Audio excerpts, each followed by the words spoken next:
Slight problem with men going to Thailand. You know, the passport bros heading to Thailand. The thing is, when they get there, they've never had so much attention and respect from women in their lives that instead of going from just having one woman, they want five women there fighting over him, and their egos go from like down here to up here. Now, it's heaven. For any like Western looking man, Thailand is probably the place to be because you're going to feel better. They're going to think you're so attractive. You know, in England, if you're like a 1 out of 10, in Thailand, you're going to be a 10 out of 10. But it's just the way it works. So they go there, but then they come back to England and then they feel all disappointed. So essentially, they just need a wife from there. It's a very difficult process with the visa. It is possible to do, but just consider, you know, if you bring her to England, she might not stay with you after a long time because she's going to have like heaven everywhere. English men everywhere, not just you. Yeah, a lot of people they're not coming back. When we look at how Western society is right now, people are looking. People in America. I've had plenty of conversations where men are saying, "I'm not going to retire here." They're willing to take, and this is not just for passport bros. People are willing to take them and their families overseas. Every time there's more and more political turmoil or there's more economic strife, more and more people are ready to leave, and not for another westernized society. So for the passport bros that are going over there, a lot of them are looking for places to say like, "I'm never coming back." And why would they when the cost of living is rising?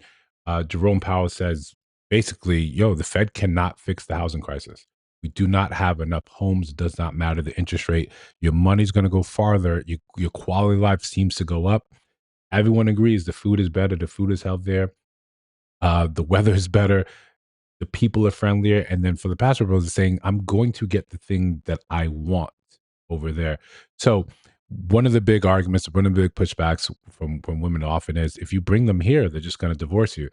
Yeah, a lot are just not coming back. But listen, before we continue, like, comment, subscribe, hit the notification bell so you don't miss no uploads. Still going strong, still trying to do two a day, and sometimes more if possible. We're filling in, extra live streams where I can test some things out and see how we can have a better communication, better connection here. Just building out this community here. But again, to what points she was making, what we see a lot of times, how men take it when they get the pushback from women about passport bros. They're saying one of the big ones is they just want you for your money. Well, men are paying attention here, and when we're saying you have to make X amount of money, you have to make six figures or beyond six figures. Some people say you have to make seven figures. You have to have an already established life. I want a man that's built. And then men are saying, "Well, I'm not getting any real femininity from you." So they don't understand, what is that money doing? What is that their success getting them? So as we know, passport bro movement started, and men are going overseas to experience that femininity because it's a cultural difference. It's how these women were raised differently than Western society. It's not just the United States. It's also, UK, London, Paris. All these places are suffering from the same, I don't say suffering, have the same sort of ideology where we're looking at things completely differently, where you go some of these other places and they're saying, "Yeah, I was raised to take care of a man, and this is what our culture still supports." Now, is this one of those things that can change over time? Absolutely. We see plenty of examples when you take someone from there, you bring them back, and Western civilization has a remarkable track record at assimilation. Very quickly, it'll Americanize you, it'll Westernize you, and then you'll start espousing those very same beliefs, those ones that a lot of these men have left and said, "I don't want any part of the reason why I left."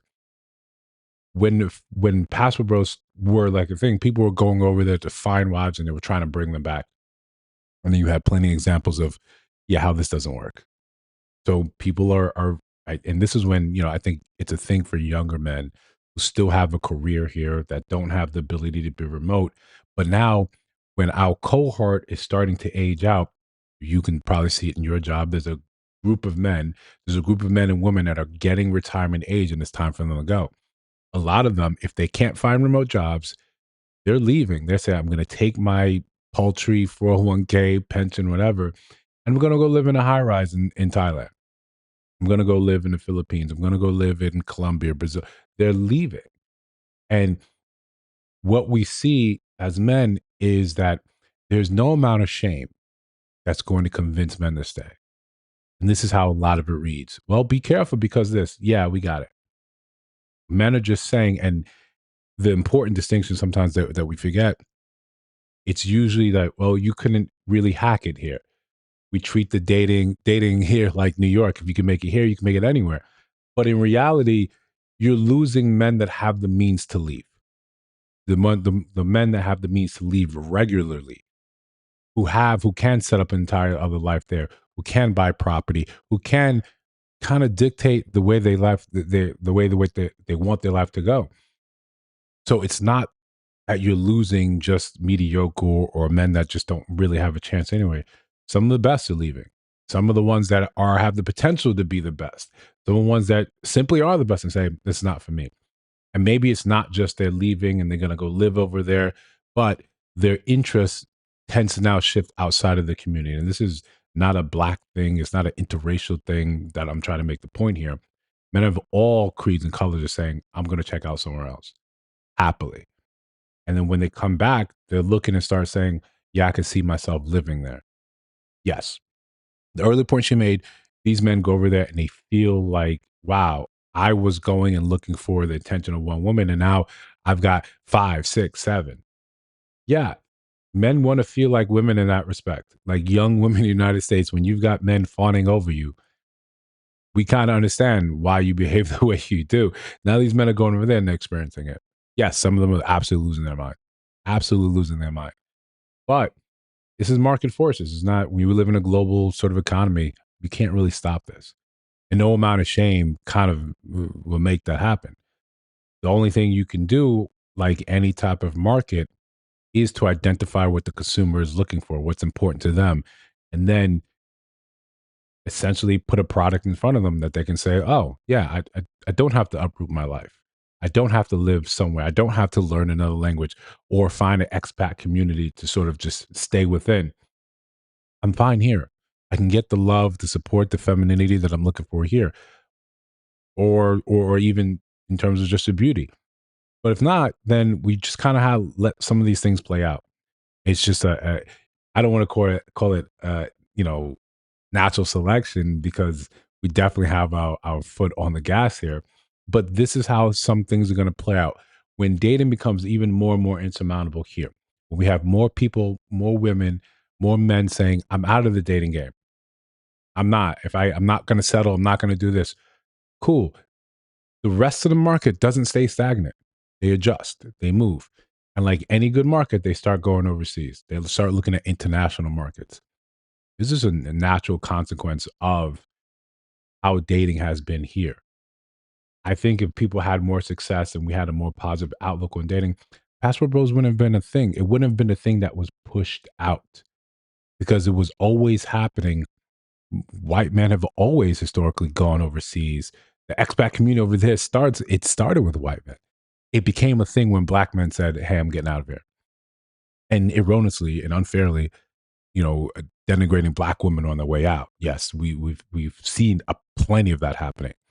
But like we always say on the channel, if you're going to leave, you're going to date outside your race, you're just going to leave, close the door gently on your way out. Enjoy yourself. Okay? If you think I missed something, let me know down in the comments. If you see videos on your screen right now, this means I'm doing my job. Take a look at those videos and let me know what you think about those in those videos. And of course, if you listen to my voice now, you made it to the end, you haven't subscribed, you are killing me. I'll see you in the next one.